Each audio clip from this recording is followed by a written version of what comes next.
সাবুদানা দিয়ে এমন রেসিপি একবার না বানিয়ে খেলে পুরো আফসোস করবেন।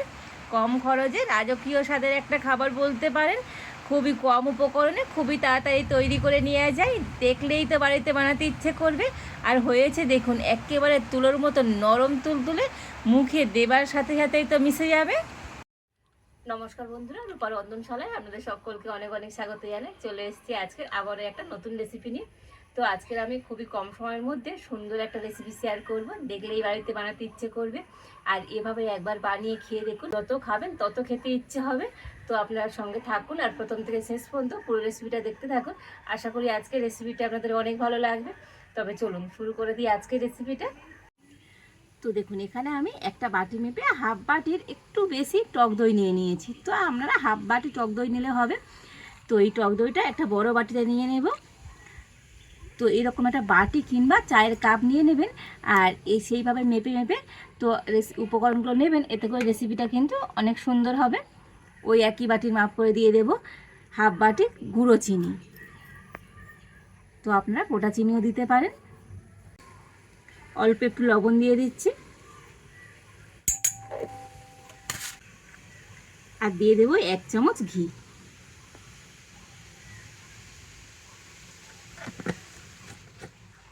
তো এখানে আপনারা ঘিয়ের পরিবর্তে সাদা তেল দিতে পারেন, তবে ঘি দিয়ে রেসিপিটা তৈরি করলে খেতে অনেক সুন্দর হবে।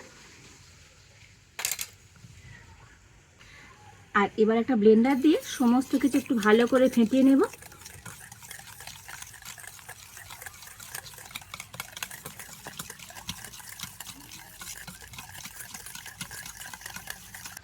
তো সমস্ত উপকরণগুলো 5 মিনিট ধরে খুব ভালো করে ফেটিয়ে নিয়েছি। আর এখানে যদি আপনারা গোটা চিনি নেন, তো চিনির দানা যতক্ষণ না গলে যাবে ততক্ষণ কিন্তু এইভাবে ফেটিয়ে নিতে হবে। তো দেখুন, এইভাবে করে কিন্তু একটু সুন্দর করে ফেটিয়ে নিতে হবে। আর এবারে আমি এর মধ্যে দিয়ে দেব হাফ বাটি সুজি। তো যে বাটি মেপে আমি টক দই আর চিনি নিয়েছিলাম, তো সেই বাটি মেপে হাফ বাটি সুজি দিয়ে দিলাম। আর দিয়ে দেব গুঁড়ো দুধ। তো এই চামচে 2 চামচ গুঁড়ো দুধ দিয়ে দিচ্ছি।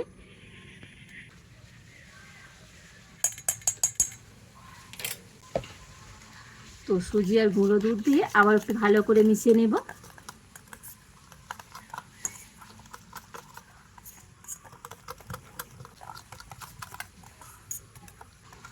তো দেখুন, সুজি আর গুঁড়ো দুধটা তো ভালো করে আবারও মিশিয়ে নিয়েছি। আর এবারে আমি এর মধ্যে দিয়ে দেব সাবুদানা। তো এখানে আমি বড় দানা সাবু নিয়েছি, আর এই সাবুদানাটা আমি 2 ঘন্টা আগে ভিজিয়ে রেখেছি। আর সাবুদানাটা কিন্তু একেবারে ভালো মতো ভিজে গিয়েছে। তো দেখুন, সাবুদানাটা কিন্তু এইভাবে ভালো করে ভিজিয়ে নিতে হবে। আর এখানে আমি যে জলটা দিয়েছিলাম, তো জলটা একেবারে সেম সেম হয়েছে। দেখুন, একটু কিন্তু আর জল নেই।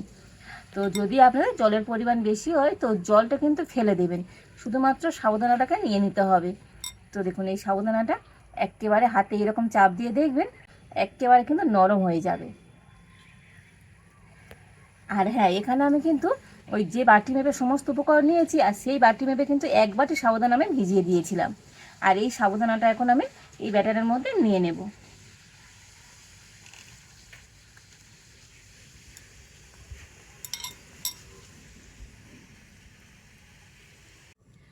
আর দিয়ে দেব হাফ বাটির নারকেল কুড়ো। তো নারকেল কুড়ো যদি হাতের কাছে থাকে তো একটু দেবেন, এতে করে আজকে যে রেসিপিটা বানাচ্ছি খেতে তো অনেক সুন্দর লাগবে। তো আবারও আমি সমস্ত উপকরণ একটু ভালো করে মিশিয়ে নেব।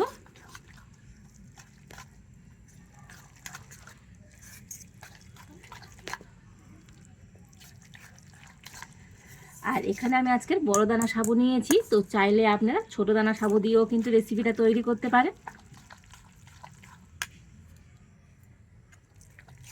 তবে এর মধ্যে কিন্তু কোনো রকম জল কি দুধ কিছুই দিতে লাগবে না। তো ব্যাটারটা কিন্তু এইরকম একটু টাইট হবে, খুব কিন্তু একেবারে পাতলা হবে না।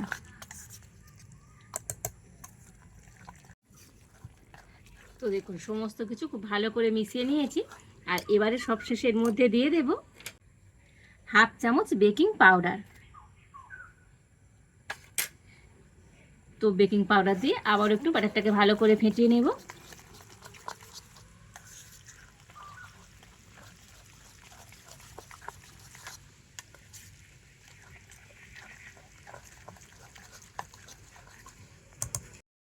তো দেখুন বেকিং পাউডার দিয়ে ব্যাটারটাকে কিন্তু খুব ভালো করে আবার আমি ফেটিয়ে নিয়েছি।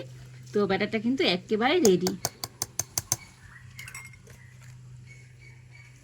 আর দেখুন এরকম একটু ঘন করে ব্যাটারটাকে রেডি করে নিতে হবে। তো আমি যে যে উপকরণগুলো যেভাবে নিয়েছি এইভাবে মেপে একটু নিয়ে নেবেন, এতে করে রেসিপিটা দেখবেন একেবারে পারফেক্ট হবে। আর দেখুন আজকে রেসিপি তৈরি করার জন্য এখানে আমি এরকম স্টিলের বাটি নিয়ে নিয়েছি। আর এই বাটির মধ্যে রেসিপিটা তৈরি করব। তো প্রথমে আমি এই বাটির মধ্যে একটু করে ঘি দিয়ে দেব।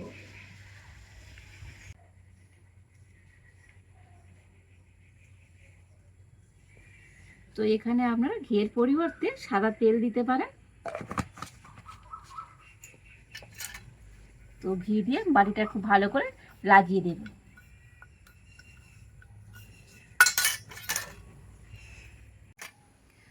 দেখুন প্রত্যেকটা বাটিতে আমি ভালো করে ঘি লাগিয়ে দিয়েছি। আর এবারে আমি বাটির মধ্যে দিয়ে দেব টুটি ফুটি। এখানে আমি 3 কালারের টুটি ফুটি নিয়েছি। প্রথমে আমি এইরকম একটু করে টুটি ফুটি দিয়ে দিচ্ছি।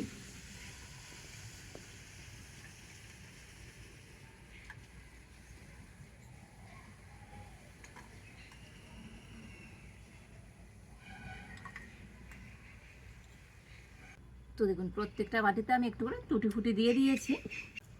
আর এবার আমি ব্যাটারটা নিয়ে দিয়ে দেব।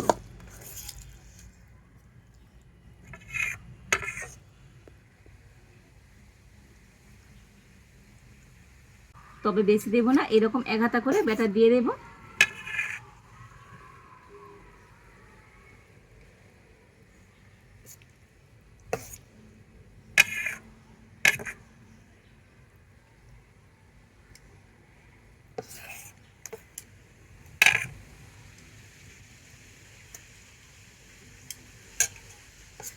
তো দেখুন প্রত্যেকটা বাটিতে আমি এক হাতা করে ব্যাটার দিয়ে দিয়েছি। আর বাটিটাকে একটু এরকম ট্যাপ ট্যাপ করে নেব, এতে করে ব্যাটারটা সুন্দরভাবে সেট হয়ে যাবে বাটির মধ্যে। তো দেখুন প্রত্যেকটা বাটিতে ব্যাটারটা খুব সুন্দর করে উপর দিয়ে সেট করে নিয়েছি। আর এবার আমি আগে থেকে এখানে উনানে একটা কড়া বসিয়ে আর জল দিয়ে দিয়েছি। জলটা ভালো মতো গরম করে নিয়েছি। আর জলের উপরে একটা খাবার রাখার স্ট্যান্ডও দিয়েছি। আর এবার আমি একটা থালা নিয়ে তো স্ট্যান্ডের উপর দিয়ে দেব।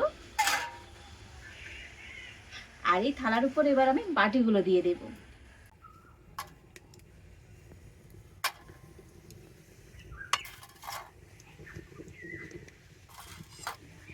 তো দেখুন 4টে বাটি আমি থালার মধ্যে বসিয়ে দিয়েছি। আর এবার আমি ঢাকা দিয়ে 5 মিনিট ভাপিয়ে নেব। তো এই রেসিপিটা তৈরি হতে সময় তো একদমই লাগবে না, 5 মিনিট হলে হয়ে যাবে। তো 5 মিনিট পর আপনাদের দেখাবো আজকের এই সাবুদানা রেসিপিটা কতটা সুন্দর হয়েছে। তো এটা আপনারা যে কোনো উপোস দিনেও এইভাবে তৈরি করে খেতে পারেন, সকালে জলখাবারে খেতে পারেন, খেতে কি দারুণ লাগে। তো 5 মিনিট পর আমি ঢাকা খুলে দেখে নেব। তো দেখুন এটা কত সুন্দরভাবে ফুলে গিয়েছে আর রেডিও কিন্তু হয়ে গিয়েছে। তবে তো না বুঝতে পারলে তো আপনাকে চেক করে নেবেন, একটা কাঠি নিয়ে এইভাবে গেঁথে দেখে নেবেন। তো দেখুন কাঠির গায়ে তো একটু ব্যাটার লেগে যায়নি। প্রত্যেকটা দেখুন কত সুন্দরভাবে রেডি হয়েছে। আর এবারে আমি নামিয়ে নেব। তো এগুলোকে নামিয়ে আমি সুন্দর করে ঠান্ডা করে নিয়েছি। আর ঠান্ডা হলে তবে কিন্তু বাটি থেকে ছেড়ে আসবে। আর এবারে আমি বাটি থেকে তুলে দেখাবো কতটা সুন্দর হয়েছে। আর ঠান্ডা হয়ে গেলে তো খুব সুন্দরভাবে কিন্তু ধারটা ছেড়ে ছেড়ে যাবে দেখুন।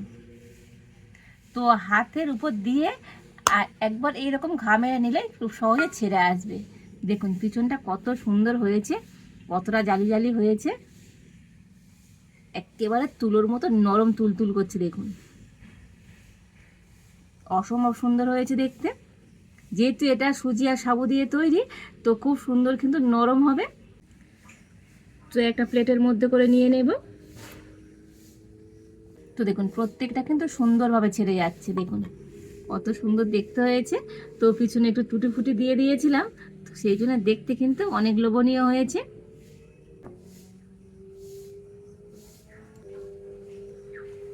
সুন্দর করে তুলে নিয়েছি আর কত সুন্দর দেখতে লাগছে দেখুন।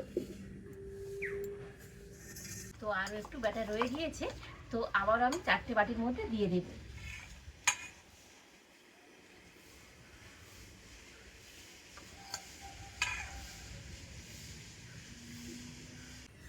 তো তো দেখুন সমস্ত জলখাবারগুলো সুন্দর করে একটা থালার মধ্যে সাজিয়ে নিয়েছি।